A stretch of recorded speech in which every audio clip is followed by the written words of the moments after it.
என் அன்பு முகில்மதி நேயர்கள் அனைவருக்கும் உங்கள் அன்பு ஆர்ஜே சோபனாவின் நெஞ்சம் நிறைந்த நல் வணக்கங்கள். அழகிய தமிழ் மொழியின் சிறப்பை இன்றும் என்றும் ஊக்குவிக்கும் வகையில் இதோ வருகிறது பல சுவாரஸ்யங்கள் நிறைந்த சிறப்பு பட்டிமன்றம். இந்த சிறப்பு பட்டிமன்ற தலைப்பு என்னவென்றால், பெற்றோர்கள் இருவரும் வேலைக்கு செல்வதால் பிள்ளைகளின் குடும்ப பற்று வளர்கிறது என்று ஒரு அணியினரும், இல்லை குறைகிறது என்று மறு அணியினரும் பேச இருக்கிறார்கள்.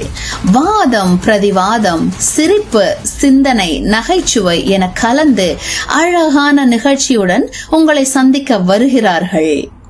பெற்றோர்கள் இருவரும் வேலைக்கு செல்வதனால் பிள்ளைகளின் குடும்ப பற்று வளர்கிறது என்ற தலைப்பில் பேச இருப்பவர்கள் நமது அருமை பட்டிமன்ற பேச்சாளர்கள் திரு ஸ்ரீனிவாசன் செல்வராஜ் அவர்கள், திருமதி பிரியதர்ஷினி அவர்கள், திருமதி இந்திரா செல்வம் அவர்கள்.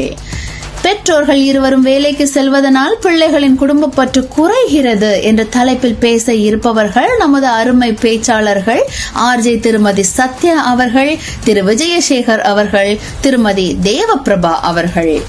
இரண்டு பக்க சுவாரஸ்யமான வாதங்களையும் கேட்டு நடுநிலை தவறாமல் தீர்ப்பு வழங்க வருகிறார் நமது அன்பான நடுவர் பாடகி ஆர்ஜே அப்பர்ணா ராம்ஜி அவர்கள்.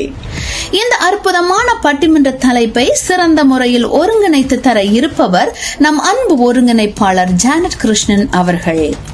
இந்த சிந்திக்க வைக்கும் இந்த அற்புதமான பட்டிமன்ற நிகழ்ச்சியை தலைமை பொறுப்பேற்று நடத்த வருபவர் நம்முடைய அன்பு டைரக்டர் ஜெனரல் திரு கண்ணன் அவர்கள். ஆம் அன்பான நேயர்களே, வரும் மே மாதம் 10ஆம் தேதி ஞாயிற்றுக்கிழமை 3 மணி முதல் ஒலிபரப்பாகும் இந்த சிறப்பு பட்டிமன்றத்தை கேட்க தவறாதீர்கள். இணைந்திருங்கள், இணைந்து மகிழ்ந்திருங்கள் என் அன்பு நேயர்களே.